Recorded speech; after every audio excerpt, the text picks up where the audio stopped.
Excuse me? I'm ready. You ready? Yes. Okay, great. Welcome, thank you for coming. This is going to be a discussion about some of the emerging technologies that are posing threats to free expression and free assembly online. We're going to start with a brief overview of what some of those threats look like to make sure that everyone is at the same level in this conversation. And then we're going to go on to talk about some of the technologies that are being developed and used for anti-surveillance purposes, and some of the challenges that are posed, particularly in the government and funding levels, to the users and to the developers, and try to have a concrete discussion about solutions. So I'm going to start off by introducing my panelists, by having them define some of the terms of what we're going to be speaking about today. And then we'll have a discussion amongst ourselves and then open it up to you as well. So to my left is Morgan Marquis-Bois, am I pronouncing it right? Woo, yes. Who is both affiliated with Google and with Citizen Lab in Toronto. To my further left, Seth Sean, who's my colleague at the Electronic Frontier Foundation. And to my right, Dan Meredith, who oversees the Open Tech Fund at Radio Free Asia. And my name, as your moderator, I'm part of the steering committee. My name is Jillian York. I'm also at the Electronic Frontier Foundation. So to start off, I'd like to ask Morgan, who does a lot of work on researching malware, to define some of the threats to us, and then feel free to add in your own concerns of this space. Hi, so as Jillian said, thank you for the introduction. My name is Morgan Marquis-Bois, and I'm sort of a researcher that's primarily concerned with sort of the intersection of security, digital media, and human rights.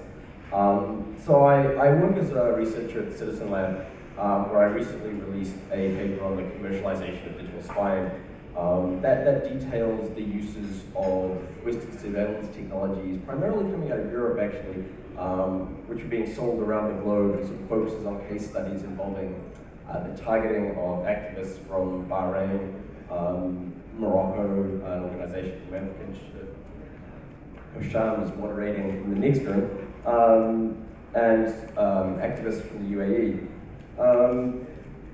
So, in terms of the threats that surveillance poses to freedom online, obviously the most important types of censorship that happens is the one that we sort of self-impose. And so, obviously, when fear of surveillance is omnipresent, we kind of lose our abilities to communicate freely.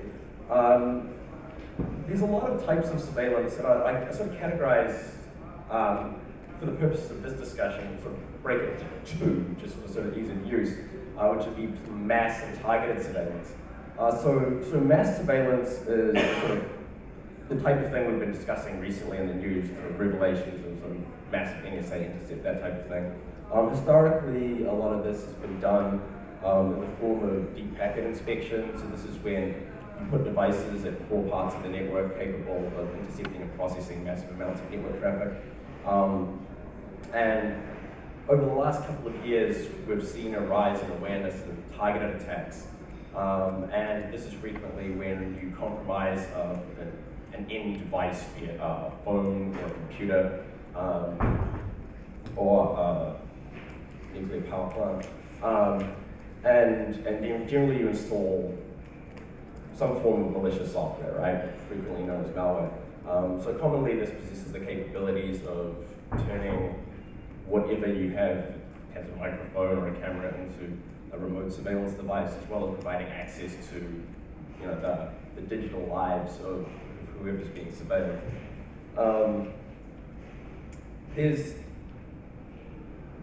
There's quite a few nations that have obviously been producing this type of capability for a really long time. What we've seen more of over the last couple of years is the commercialization of this market, where vendors are selling capabilities to places which have previously not had bespoke solutions for this. Obviously, where there is demand, there is now a market. And so we're sort of seeing a growing market for 0 days, malware, all of this type of sort of offensive online technology.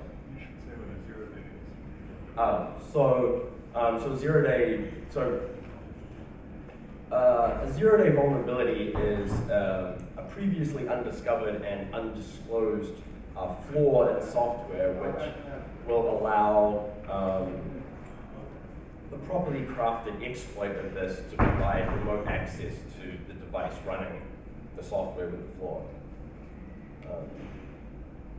Anything else you want to talk about now? I can. No, that's a good start. And so Seth, one of the things that I know that you wanted to address here, and do feel free to add on to what Morgan has said, but is this idea for many of us that there are very few solutions to these problems. And so again, as Morgan said, we have what we know as mass surveillance, and a lot of what many of us use who are concerned about that is a tool called Tor, which some of you may be familiar with and which Seth can elaborate on. But in terms of some of these other threats, we're still a bit confused about what some of the potential solutions are. So Seth, take us on that. Good morning. Well, I guess I wanted to say that one area of challenge when talking about surveillance and defense against surveillance is that there's so much uncertainty about who someone's adversary is, who is doing the spying. And beyond that, what the capabilities of the adversary would be. Because a lot of people who are doing surveillance don't necessarily come to these conferences and get up on a panel and talk about what their surveillance capabilities are and what kinds of technology they've bought this week and how they're using it and against whom. You have historically a very high level of secrecy about the capability of adversaries. And if we're talking about national intelligence agencies all around the world, as I've been emphasizing to journalists recently, intelligence agencies in many countries have been given billions of dollars, and they've been asked to develop the capability to spy on people. And they've done that. They've actually spent this money somewhere or other developing various capabilities. And if you want to talk about defending yourself against some kind of adversary, you've got to have some kind of model about what the adversary can do to you and about what you're trying to protect and how you're trying to protect it. And that's been very difficult. And a lot of people haven't even consciously begun that process. And so there are a lot of things that I think people use sort of totemically because they feel like, well, this is something I can do and this is something that protects me in some way. And one of the things that I hope to do is start talking about what the different kinds of threats are and what the different kinds of protection are that different tools may afford. So we developed something maybe about 2 years ago now, which was a visualization about Tor and HTTPS. And these are both things that we talk about a lot in terms of protecting people's privacy online. And I'm one of the developers. I'm sorry. Maybe if I hold the microphone closer, better. Okay. I'm one of the developers working on the HTTPS Everywhere software that EFF develops, which has become quite widely used and quite widely talked about. And we also used to be involved in providing funding to Tor, and we're very grateful that there are lots of other people out there providing funding to Tor. So we have this visualization, which you can all look up, about Tor and HTTPS. And the idea is to show people that Tor protects you against some things, HTTPS protects you against other things, and there are still other things that neither of these things protects you against. And we have a little visualization where you can sort of click to turn on Tor, click to turn on HTTPS, and you watch as various entities that are spying on you all along the way, represented by little cartoons, become unable to see certain things about your activity, while remaining able to see other things about your activity. And so, I think the reason that people talk about Tor so much and promote Tor so much is that Tor is one of a very few tools that directly attempts to address a threat called traffic analysis. And traffic analysis means monitoring people's communications in order to determine not necessarily directly what the people are saying, but other things about their communications that may lead to information that's of interest to someone who's spying on them. And so that might be, for example, who is talking to whom. And that might be a way of mapping out someone's social network, mapping out who their colleagues are, mapping out who they're planning something with, mapping out all kinds of associational things. And Traffic analysis is something that governments started to study in depth many decades ago. It was really extensively practiced in the military world during World War II. It's something that civilian privacy advocates and civilian counterintelligence practitioners and civilian privacy defenders have really only recently begun to think about. And traffic analysis can take the form of trying to identify what sites and services a particular person is using, right?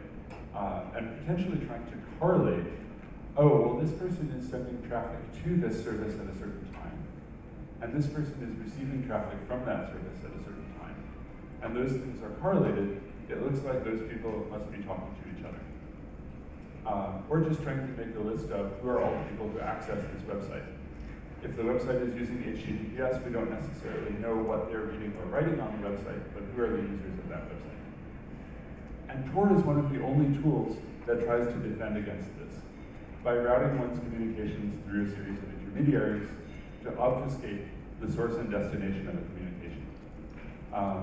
And I don't know if you want to move on to another theme, Julian, or if you want me to talk about the potential limitations. Yeah, I would love to, you had a wonderful example that you shared with us yesterday, and I would love it if you could just walk us through that example, because I think sometimes in these discussions, it's very difficult for those of us who are not as technical to get a grasp on exactly what we're addressing here. So just to reiterate, Tor gets promoted because it's one of the only tools that even attempts to solve the problem of traffic analysis, to mitigate this threat. Other tools don't even try to hide the origin and destination of the communication. And so to the extent that someone thinks that it's important, that it's relevant to them, to conceal the origin and destinations of their communications, Tor is one of the few sort of games in town trying to do this. So I worked on the legal team of a young man named Jeremy Hammond, who was charged with computer crimes in federal court in New York in the United States, and who recently pled guilty. And one of the really interesting things about the investigation of Mr. Hammond was that it was one of the first times that any government publicly described having performed a successful attack on Tor in the sense of successfully defeating the protection that someone was trying to achieve with Tor. And this is in the publicly filed court records in Mr. Hammond's case. And it was civilian law enforcement in the US. And essentially, Mr. Hammond was a suspect in this case, and he was chatting with someone who turned out to be a government informant. He was chatting with someone at the other end who was working with the government and who was recording the communications in order to incriminate other people. And so the government went to Mr. Hammond's house, and they performed electronic surveillance of his wireless network at his house, you know, from the famous van outside in the street. They're looking at the traffic going by on his wireless network. And so, at least for these particular communications, Mr. Hammond was using Tor with the goal of preventing people from figuring out who this particular entity was, who this particular pseudonym was. And the government was there outside of his house watching certain data. They were actually not even wiretapping him. They were only watching when a particular device on the wireless network communicated with Tor. And so they were there over a very long period of time observing that this device, which was Mr. Hammond's laptop, was communicating at certain times with the Tor network, sending and receiving data. Okay? At the other end, the person who was receiving these chats, the person who was participating in these conversations, was an informant who was recording information about the times that the conversations occurred. Now the government, at least the civilian law enforcement, didn't have the capability to trace the path of the communications through the Tor network. These communications are being bounced through intermediaries all over the place who are probably not under the control of the FBI. So as the communications went through the Tor network, the government totally lost the thread. They didn't know where the communications were going. But what they were able to do,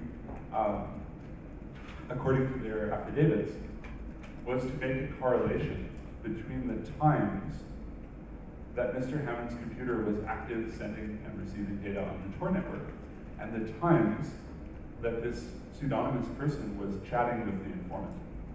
And this is something that the Tor developers and that people who do research on Tor refer to as end-to-end traffic confirmation, meaning that you have a hypothesis that particular parties are communicating, and you're able to observe those parties' network connections, and then you're able to make this connection and say, oh, well, whenever this party is active sending data, then this party is active receiving the data. And so it's interesting because this is a case of civilian law enforcement bypassing the privacy protection afforded by Tor, and it's in a very specific scenario. And it's a scenario that the Tor developers themselves have warned openly would be possible. Tor developers are very open and transparent about potential limitations of Tor, and the idea of end-to-end traffic confirmation, if a particular party is a suspect for something, a particular party is of interest, is one that the Tor developers have talked about as something that Tor is not necessarily able to mitigate perfectly. So I think it's really interesting to have concrete examples of the idea that there are limitations to Tor. The Tor developers know about these limitations. They talk about these limitations, and I think it's important to understand.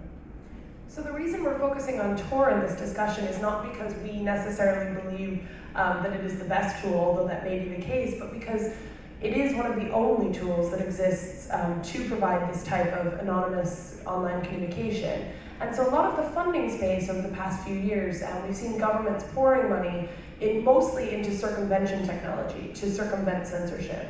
And these are important technologies in many countries, but at the same time, as I, an American, have recently learned, my protection of my own anonymous communications online is also vitally important. And so Dan, I'm going to turn to you now. And I know that part of what your work is finding some of those tools, finding new tools in the space, and nourishing those and funding them. And so, from your perspective, this all feels very bleak. From your perspective, what do you think we need to do to diversify the space, and how do you feel about those limitations? Thank you. I'm sorry, I don't know if this is hello. Thank you all for coming first, and Jillian, thanks for pulling this all together. As my role as sort of a funder / I guess intermediary, as we sometimes call it, I try to step back a little bit and see where the missing spots are rather than talk about specific solutions or specific areas in this case. So I'm going to try to bridge what you all presented into something that sort of helps me and help you all. You bring up the current situation in the United States, and at least from my vantage before, when you look at is the technology available for them to do targeted or mass surveillance, yes. A lot of people in this room know that the technology exists or has existed for some time. And so you can sort of, if you look at three different areas of, are we technically capable, are we resourced to do these things? And the answer is yes. Do we have the will and surveillance? And these agencies that we're talking about, it's their mandate, so they do have the will. And then are there legal protections? And in this space, we have a framework of laws that we can't see that say that they are able to do this, but we don't have a very strong framework that says we're protected from that. So I sort of step back from that, and since I'm funded by the United States government, I have to look at sort of more technological solutions and go back from there. Then you have sort of an appropriateness position of what is an appropriate technology to support. And Tor is a really, really appropriate and good technology, but it's not always the most appropriate thing. And so then I push back on people like you, and I have another sort of three things that I look at, and that is, what is the relationship of free speech, censorship, and surveillance? And ask people that are developing the technologies and the people that they're trying to help, what do those three things mean to you? For example, in the United States and in other countries, we might think a certain amount of surveillance is part of protecting free speech, but we don't necessarily think that censorship is something that you can have with free speech. But that might not be the same in every different country and every different culture. So asking those questions and trying to get answers gets to sort of, for me, what the problems are in a specific situation. And if you can look at sort of some foundational things, I'm going to try to get to technology problems rather than potential solutions, as Morgan was going to. If you look at sort of one thing that's happening now is civil society has the capability to just look deep into all GSM traffic. This used to be something that only the surveillance community, intelligence community had the ability to do, but for a small amount of money, civil society, independent groups that are not selling these things to big surveillance companies have been able to look and say, what is the mobile network doing to protect my data and my communication here in this country? And what we found out in most countries is just by default, sort of like HTTPS, they're not turning on any of those protections, which means it's really easy for targeted surveillance. It's really easy for IMSI catchers to be developed and used by third parties. An IMSI catcher is a device that someone in this room with a backpack could be running and just sort of looking at all the different connections and calls and text messages we're making in this room and correlating who we're talking to and when. And it doesn't need to be a massive intelligence effort to do that anymore because these GSM companies just don't turn any of this stuff on. So that allows we actually have a lot of examples of civilian law enforcement using IMSI catchers in the US. Exactly. So small, under budget, little law enforcement, in rural areas have the ability with a little device to do targeted surveillance. You have the centralized cloud. So we have given all of our data to Facebook, to Google, to Microsoft, to all these companies. And that makes it really easy for the NSA to develop a program like PRISM because they don't have to go anywhere. They have to go to 3 or 4 companies. And we've allowed that to happen. That allows mass surveillance, as Morgan broke up, to happen really, really easily. We have 2 primary operating systems that are proprietary that we all use. So in case they can't surveil you, as Snowden said yesterday, encryption works, but the implementations are poor. So the NSA whistleblower Snowden said, encryption is one of the few things that really bothers him. So for mass surveillance, if you all use Tor, if you use HTTPS, if you use off-the-record chat, if you use CryptoCat or these other technologies, theoretically, you're stopping them from mass surveillance, but because you're all using Microsoft or Windows, it makes it really easy for them to go into Morgan's world and deploy a piece of malware and negate all of those protections that you might be using on a mass scale, because it's so easy to target your computer. In certain cases, actually, when you're using technologies like Tor, and I'd probably describe myself as a heavy user, in situations where you're likely to be under a lot of surveillance, actually using technologies that protect you in some ways, actually identify you in others. Much like Seth mentioned about Jeremy Hammond being identified on the network because he was using technologies to obfuscate the flow of his traffic. In a lot of places, if you're the only person in a large network of users using any of these types of technologies, be it CryptoCat or Tor or anything like that, you actually instantly suggest that you're someone who's doing something interesting. And I mean, for better or for worse, it does suggest that you have something to hide in a world where the use of these technologies is not ubiquitous. So I want to jump on that point for just a second. I was in Jordan just a few weeks ago on a panel with a Palestinian journalist who said, I don't use encryption because it makes me a target. And I said, well, what about your sources? How do you protect your sources? And he said, well, I think that they're less protected when I'm using encryption. Now, the logic of that still kind of confounds me a bit, but I see your point here, and I see his point. The idea that he's making himself a target in a contentious environment. Jordan just censored 300 websites a couple weeks ago, so this is, it's getting rough. And so what would you say to that? What would you have said in my place? So I think encryption provides you with protection from a variety of threats. It's a powerful tool. It's not always the only tool. It's a really tough situation where you face your threat or your adversary is someone who sort of has persistent visibility of all of your communications and therefore can decide that if they're not privy to them, then these communications are hostile. So in this case, using networks that your adversary can't see, for instance, that aren't subject to surveillance is obviously optimal. But, sure. Just thinking about that, if we're talking about source protection for journalists, that's potentially a classic case where traffic analysis is very significant. That is to say, if a journalist works on a story for a long time and then comes out with a story, someone who's trying to identify who the anonymous sources are is very interested in who spoke to that journalist. And they're not necessarily concerned with what did they say, because they're trying to identify who the source is. And that's just a matter of who spoke to that journalist. And in the United States, just before we had all of these recent revelations, there was actually a controversy that's almost gotten lost in the new information that's come out about law enforcement getting telephone records of the Associated Press, a major journalistic organization in the US, in actually a leak investigation. And they had gone and gotten the telephone records of journalists in order to try to identify who their sources were in this leak investigation.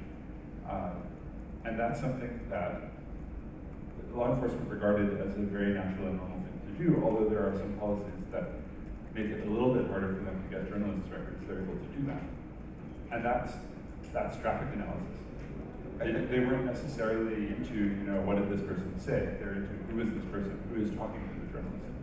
So, just to return to your point, one thing that I would advocate for your specific case is that the problem is that there's not enough people using encryption and traffic obfuscation and things like Tor.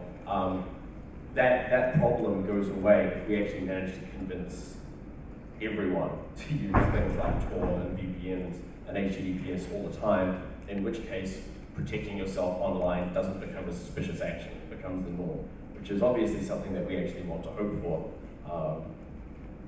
So that's I think we need to go moving forward. So Dan, there's kind of an assumption that I've heard amongst people over the past few days, talking to people at the conference, and I would assume that by and large those of us on this panel share this assumption, which is that this wide-scale surveillance that's becoming so common in the U.S., in Europe, in the Middle East, in North Africa. Where are the solutions? I mean, so I think that our assumption might be that these solutions are primarily technological, but at the same time, you are in a way working at a policy level, and that policy may not be this may not be policy making about changing the game of surveillance, and I'm not sure that in the US that's going to be possible at a policy level. We had a great conversation about that last night. But so there's still policy to be had here, and you work on this every day. What does that look like to you, and what do we need to be doing better? That's a really hard question. So can I separate those two things out from technology and policy? Because as I was sort of drawing those triangles earlier of influence where legal protections for the technology and the will, I'll just go ahead and put legal protection in sort of that policy space, and we don't have, I think, a lot of there's not going to be a lot of quick things that are going to happen in that space. I think things will happen. I'm very optimistic that a lot of what has happened in the last couple of weeks and will continue to happen will result in a shift of policy, and we have precedent for this in the United States. Programs like COINTELPRO, while no one maybe went to jail for these programs, and these are programs where the FBI was infiltrating civil rights organizations and trying to manipulate their behavior and doing lots of very un-American things, in my opinion, during the civil rights movement. That became public when people whistle blew, and that program, as far as we've been able to tell, while it may still exist, has been really, really reined in, and there's a lot of some sort of protections to keep that from going as sort of crazy as it did back then. So I think we'll see something similar, and that'll have a lot of different implications from those who receive internet freedom funding from the United States government and those who receive funding for intelligence and surveillance in the United States government. But I have no advantage or insight to that at all. That's not what I do. I just am a hopeful American that will actually happen. On the technology side, I think I come back again to this idea of internet freedom and anti-censorship, anti-surveillance technology has been mostly developed, I think, until very recently from Western countries, from Europeans, from Americans. That's where a lot of this technology has come from. Now they have broadened their developer communities to have developer communities contributing to these projects from all over the world. You have CryptoCat, a Lebanese Canadian citizen, or student rather, who's sort of bridging this gap and bringing a lot of other people in. There's lots of examples of that. I think, not trying to avoid what the answers are, before we get there, from my vantage point, I'm not a developer of these technologies anymore. I'm a supporter of these, and so I'm sort of gauging, is it an appropriate solution for Tunisia to come and use a technology that was developed in America? So one of the sort of tenets of this is I ask Tunisians to look at surveillance, censorship, and free speech and what you think is sort of successful before you identify a tool that you should be using, and figure out what's appropriate for that community. And then our goal is actually to try to make the funds that are coming to support this more accessible by local groups, people from the ground. So you don't have to be a massive NGO to apply for funds from us. In fact, we sort of encourage these proposals that are more of an incubator style themselves, so that you can answer those questions before you start developing technologies that are appropriate for your own needs, rather than saying, how do we make Tor more usable so that you can use Tor? Maybe Tor isn't the most appropriate technology despite its effectiveness and what it does for Tunisians right now. Maybe it was 2 years ago, but maybe not right now. Maybe, and I guess an example of various technology, I can talk about the pieces of technology we support, but again, I sort of try to challenge people to think, despite these things that we're supporting, are those the right things to use? Well, yeah, so let me ask another question, because I think you can give us a little bit more of an inside view to this, and I don't want to put you on the spot here, and I know others of us can certainly comment, but I'll tell you my frustration, and that is that, having worked in this space for a long time, I've seen a lot of bad technology funded by the US government. And that may be true of other governments as well. I'm American, I'm more in that space. Bad technology funded by the US government. Are you referring? What I mean there is I don't mean that these technologies are bad. I mean that they are redundant. I mean that we are seeing the funding of a lot of insecure tools that do not provide any sort of anti-surveillance protection, that are solely for circumvention, and that are redundant because there are many of them that are all being funded by the same place. Tor also receives US government funding, so it's clear to me that these various funders, and I won't get into explaining what the US funding space looks like, but it's clear to me that these various funders are aware of the concerns and aware of the need, but what I really want to know is, are they actually listening to global civil society? Are they listening to their users? Some are, or trying to. I think the one space within the you tap on sort of a policy, but a very discrete policy thing that's happening, that's changed even before the last 2 weeks. It's been happening over the last year or so, and that is the sort of what I would consider radical transparency in the public funding space compared to what it was before, which is that before, funders worked in their sort of various silos. Within the United States, there's the Broadcasting Board of Governors and there's the United States Department of State as the sort of big funders of internet freedom technology. And then trickles down to other agencies and organizations that get involved in this space, like USAID, the National Endowment for Democracy, the National Democratic Institute. But they all, in a lot of ways, receive their funding from the same sort of silo or tranche of money from Congress. Until recently, there was not a lot of incentive on the policy for them to chat and communicate and make sure that these redundancies weren't happening and the funding was complementary to each other's efforts rather than sort of overdoing that. What we've seen just in the last 2 weeks, and the seeds were already put in place before, is now that there's this big reason to sort of look at what is capable of mass surveillance, is you're not just seeing it within one government, you're seeing all the different governments and the various NGOs that they support saying, oh man, like we've actually been hurting innovation in this space rather than sustaining it like we thought, because we haven't been talking. And since we haven't been talking, we haven't been giving any incentives to the companies like Tor, like other companies. We haven't even been giving them a chance to actually innovate and create new responses. In fact, we've been giving them all the same thing, the same contract for doing exactly the same work. So what they think is that the value of their work is $3 million rather than $1 million, when if we would have had a conversation for $1 million, we would have got what we've given for $3 million. Does that make sense? Yeah, I mean, I think it's worth Sorry. noting here that Sorry, we're talking about little millions up against billions toward the actual surveillance technologies. That's right. I mean, like the total pot of money we're talking about globally for internet freedom funds, depending on how if you're very, very liberal about counting, might be $100 million.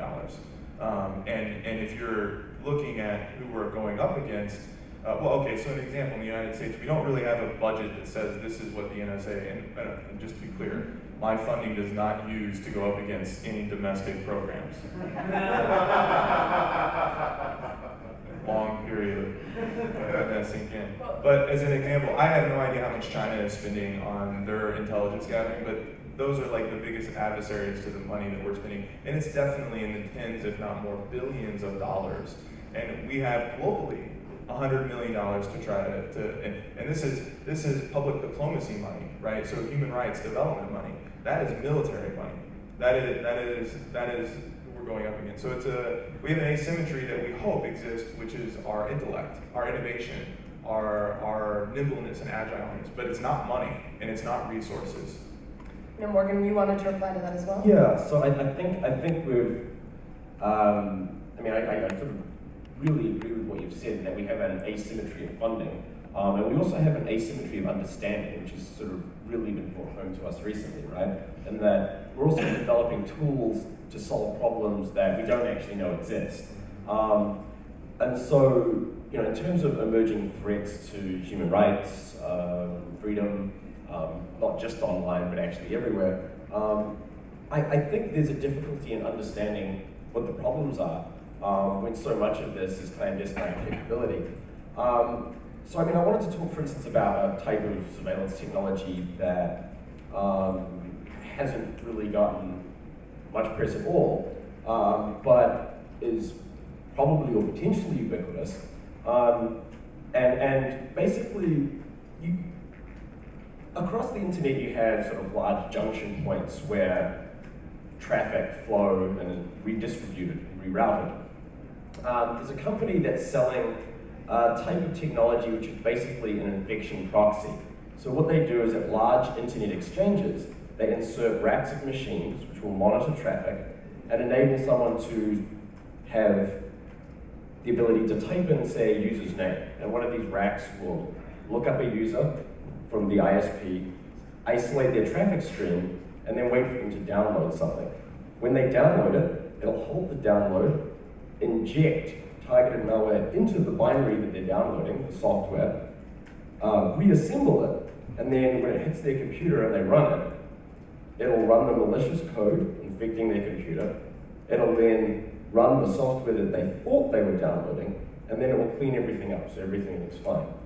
And now, the problem is that there's functionally, at the moment, this is a difficult type of attack to defend against.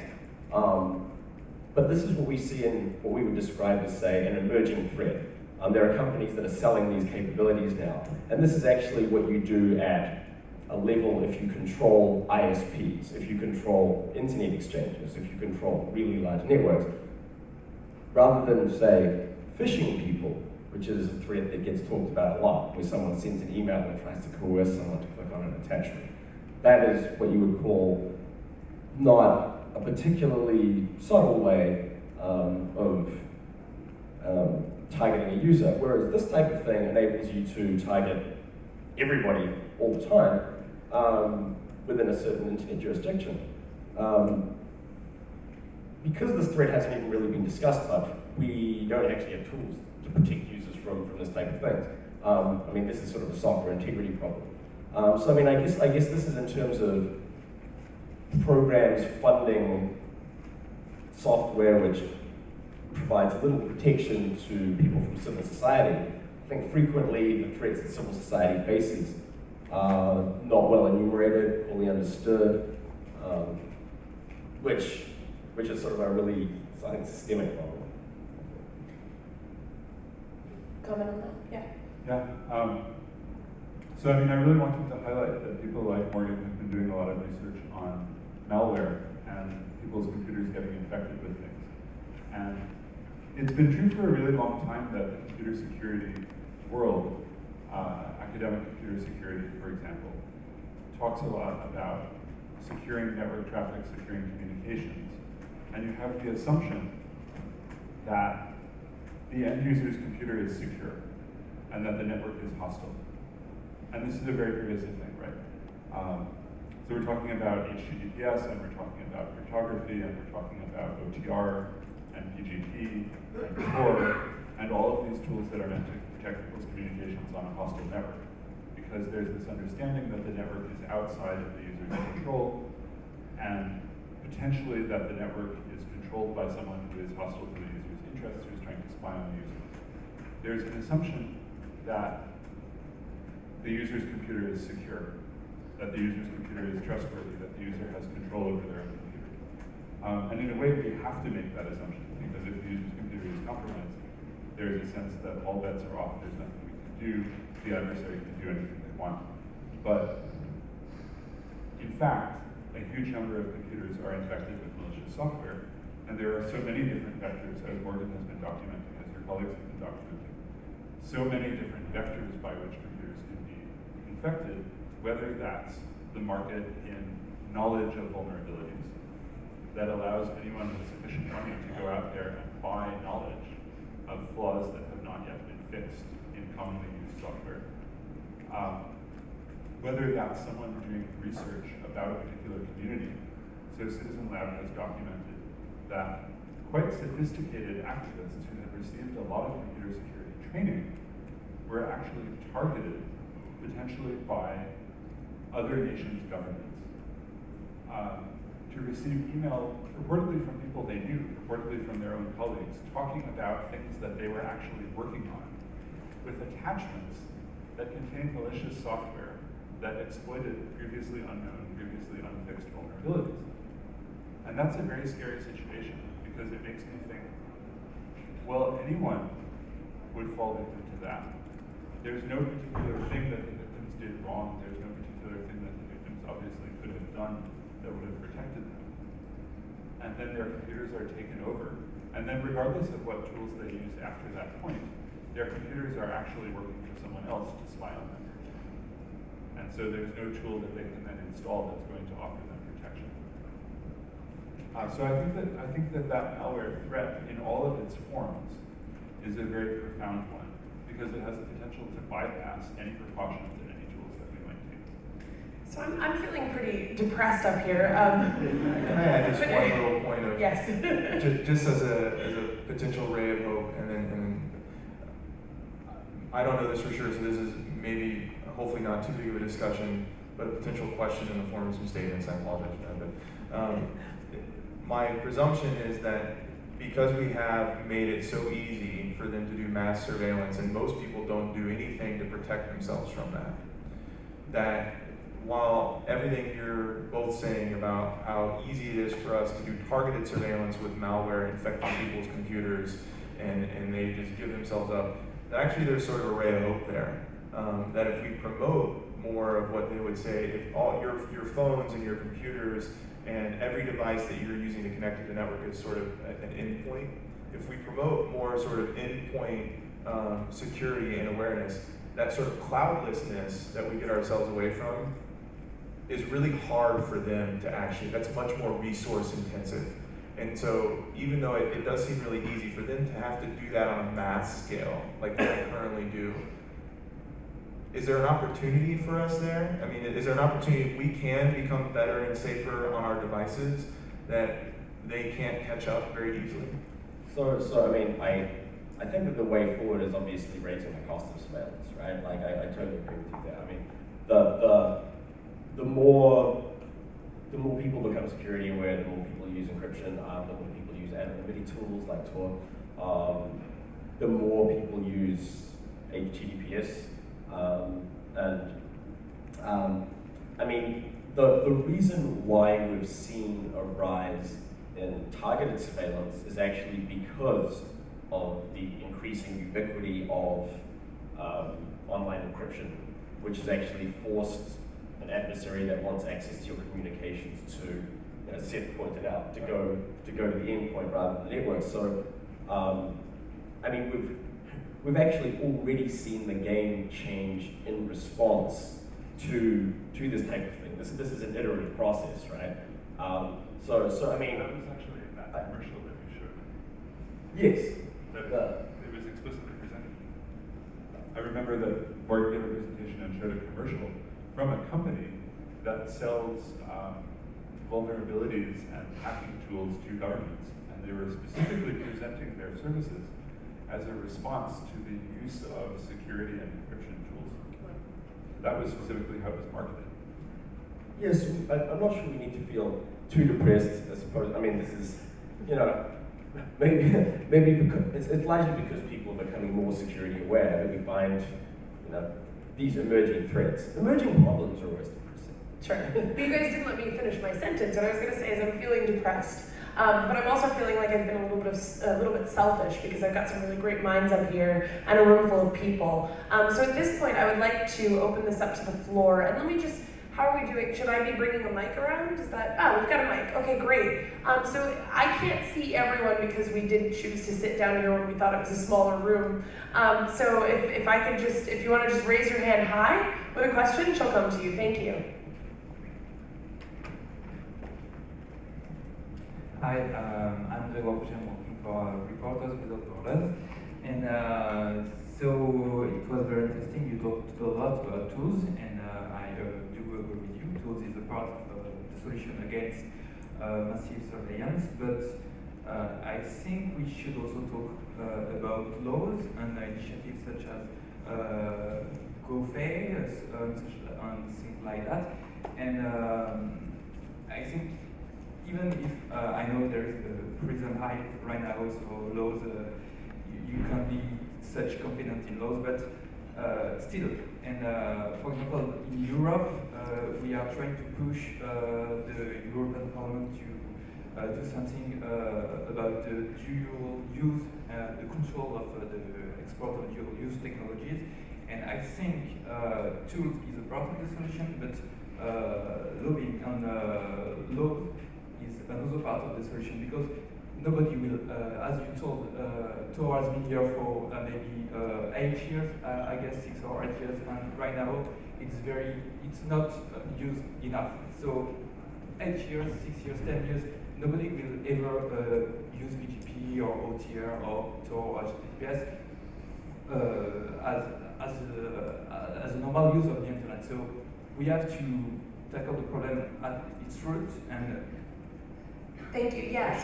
So I'm going to take my moderator hat off for just a second and address that first point, because I believe that out of my panelists, I've been working on that particular issue the most.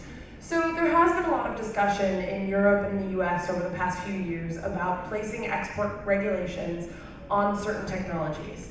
And some of this has been contentious, particularly in the US, because of the fact that we have existing export technologies that historically have banned the export of encryption technology. That's a case that EFF won historically, and that currently still restrict the export, and not just the sale, but sometimes the export of free technologies to countries like Syria and Iran. And I don't mean surveillance technologies, I mean what we would think of as good technologies, either whether they communications technologies or secure hosting or even antivirus software. And so I can't speak to Europe as well, and I understand that the situation is a bit different there, but as you mentioned, GOFA, the Global Online Freedom Act, this is something that in the US is still, I think we should be thinking a little bit more carefully about, because every iteration that I've seen has included language that would still restrict communications technologies. The other point that I would like to make about that is just that, and then I'm going to let my panelists take this on and even challenge me. The other point that I would like to make about that is, if we in the US and Europe restrict these technologies from export to other countries, are we considering the idea that other countries will merely develop them on their own? That people will be buying these technologies from China, which I'm pretty sure is not going to be caring about internet freedom anytime soon. So I pose that question and challenge to the room when we discuss this issue, to be thinking about, yes, okay, we can do this, and perhaps me being able to say that my government no longer exports some of these more abhorrent technologies to other governments would be a wonderful thing as an American for me to be able to say, but is it the right solution? I'm still not sure about that question, so I'm curious what you guys think. Well, just very quickly, I think 3 or 4 years ago, I used to talk about there was a window of opportunity for the Western democracies to do this right, and that window was the time when we still had this whole understanding, as they used earlier, as in we were the ones making most of this technology, and therefore, because we had the most understanding and we were the source of it, we could have closed that window, but that's no longer the case. And I think Morgan can probably talk a bit more about when he's saying commercial companies developing these tools, we're not talking about just Western companies anymore. And it's not just software that runs on top of platforms. As someone who's traveled all throughout various parts of Asia and the Middle East, you see Asian companies, big names, running the infrastructure with these features built into them that are now being deployed more because we lost the opportunity to close that window, in my opinion. And I mean, Cisco has an office here, and Cisco's an American company. We saw previously a German company that as soon as a particular subsidiary of their company was caught doing something red-handed, they just let them go and they became a separate company and based themselves elsewhere. So I just want to make clear that yes, I do think that policy solutions are part of the discussion, but I'm less convinced that they're the ultimate solution here. Yeah, I mean, I think that there's definitely a need for both export controls and sanctions, although there's definitely problems with the use of these to restrict the flow of offensive technologies, largely because sometimes they restrict the flow of positive technologies to places that need them, and also because they're frequently ineffective. We've seen surveillance capabilities sold by vendors that are subject to rule of law and export control show up in places where it really shouldn't. I mean, where it can't by law. Where it can't by law. So, for instance, there was a widely publicized case where Blue Coat, who sell devices for network awareness and content filtering, where their technologies showed up in Syria, and it was actually found out that this was a reseller has on-sold it and on-sold it and so on and so forth. So while we definitely need these laws in place so we can bring punitive measures to bear on bad actors, they've proven to be not particularly effective in actually restricting the flow of the types of technologies that we're concerned about. I'm going to try to put the quick comment from Seth, and then I'll put the moderator hat back on and make sure we take some more questions before we run out of time. Brief comment, yeah? I also wanted to say that still another difficulty about export controls can be that they tend to get very politicized in the sense that there aren't necessarily particularly objective criteria about which nations will be sanctioned. But sometimes it can be, this nation and this nation have very similar behavior, but this nation is more allied with this country, so this country is not going to impose the same export controls on it. And I think we've seen a number of cases of that where censorship or surveillance or human rights violations have been very comparable, but one nation gets more severe. Thank you. Okay, I saw, yeah, great, thank you. Good morning, Sophie Weston from the Council of Europe. Thank you very much for a great panel. A comment first, just to let you know that the Council of Europe, 47 countries, just adopted declarations, so it's a political statement on tracking and surveillance, and there is a reference to export of technologies. You mentioned this disparity between, on the one hand, human rights language of our governments and military national security objectives. In Strasbourg, the court will be making sure that governments are accountable even for the military and national security acts. So that's very important to say. Then the panel was really focusing on surveillance, freedom of expression, and I want to have a look at Morgan because I would like to take another angle. You focused on censorship, and I think someone mentioned it depends what qualifies as surveillance, as technologies, and Google used Google Street View cards to gather some Wi-Fi data. It's been the case in the US, it's been the case in Europe, and I would like to have your views on that and how how this also impacts on privacy? Well, so two things. One, I'm a security engineer, not a Google policy person. So I actually don't really, I can't really speak to our policy on that because I actually don't know. And I mean, on a broader point, I think that the gathering of user data as it occurs in any form is obviously something that we need to have nuanced discussion about, and I'm really glad that you have a new document on. I'm actually the wrong person to speak about Street View at all, because it was years ago, and it's not within my sphere of expertise. I care about targeted threats, surveillance, and malware, so you've got the wrong guy. And just one thing as in our program, we bake into our agreements with every one of the projects that you have to get a security audit. And that security audit isn't just reviewing code and the line-by-line precautions that you're taking to make sure that your tool is safe for use.